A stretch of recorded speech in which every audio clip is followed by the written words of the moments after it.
მინდა მოგიყვეთ galaktikებზე, რომლებიც სამყაროს რუკაზე როგორც წერტილები, ისე მოჩანან. ამის მიუხედავად ისინი სამყაროში ერთ-ერთი ყველაზე მასიური სტრუქტურები არიან და ალბათ დამეთანხმებით, რომ ყველაზე გამორჩეულებიც. წავედით ამ უზარმაზარი ობიექტების სამყაროში სამოგზაუროდ. აღმოჩენის ისტორია. პირველად galaktikებს მე-18 საუკუნეში ფრანგი მეცნიერი ჩარლზ მესიერი დააკვირდა. თუმცა მან არ იცოდა, რას უყურებდა. შემდგომ პერიოდში ეს უცნაური სპირალური ნისლეულები ირმის ნახტომის ნაწილი ეგონათ. განღვევა 1923 წელს ედვინ ჰაბლმა მოახდინა. ის იმ პერიოდში ლოს-ანჯელესში, თან უილსონის ობსერვატორიაში 254 სანტიმეტრიან ტელესკოპზე სახელად ჰუკერზე მუშაობდა.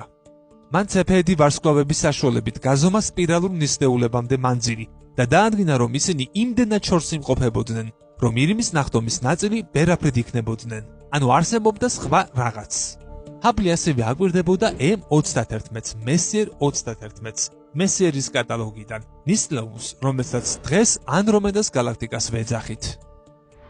თავად ცეფეიდი ვარსკვლავები ცვალებადი ვარსკვლავებია, რომელთა სიკაშკაშე პერიოდულად რამდენიმე დღიდან, რამდენიმე კვირის მანძილში ეცემა და ისევ იმატებს. ამის მიზეზი მათში ჰელიუმის წვის დაწყებაა და ევოლუციური გზის ბოლო ეტაპზე გასვლა, რადგან მსგავსი მოვლენა მასით ახლო ვარსკვლავებს ახასიათებთ. მათი სიკაშკაშის ვარდნა მიახლოებით ერთნაირია და შესაბამისად სიმკრთალე მხოლოდ მანძილზეა დამოკიდებული. სწორედ ეს დაეხმარა ჰაბლს მანძილის გაზომვაში. ჰაბლმა 1929 წელს თავისი ნაშრომი გამოაქვეყნა, სადაც აღნიშნული იყო, რომ რაც უფრო შორსაა galaktika, მით უფრო სწრაფად და მეტი აჩხარებით გშორდება ის. მანძილის ფაქტორის დროში ცვლილების შეფარდებას მანძილის ფაქტორთან ჰაბლის მუდმივა ეწოდება. ის H100 აღინიშნება. galaktikata კლასიფიკაცია, ჰაბლისეული კლასიფიკაცია. galaktikების კლასიფიკაცია მათი ფორმიდან გამომდინარეობს. galaktikების უმრავლესობა ან სპირალურია, ან ელიფსური. იშვიათად თუ შეხვდება ირეგულარული ტიპის galaktikები. დავახასიათოთ. სპირალური galaktikები. სპირალური galaktikები ორ ძირითად შტოდ იყოფა: ნორმალურ და ხიდიან galaktikებად. ხიდიანია სპირალური galaktika, რომლის ცენტრშიც გარკვეული გადაბმა გვაქვს, ხოლო ნორმალური სპირალური galaktikების შტოდები პირდაპირ ყოველგვარი ხიდების გარეშეა დაერთებული ცენტრალურ სუპერმასიურ შავ ხვრელს.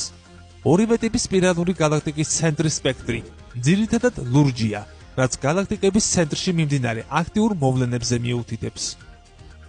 აბრევიატურები: S ნორმალური სპირალურები, SB ხიდიანი სპირალურები, ხოლო ABC galaktikების ცენტრების აქტიურობა შეესაბამება. ირმის ნახტომის სპირალური galaktikების მაგალითი.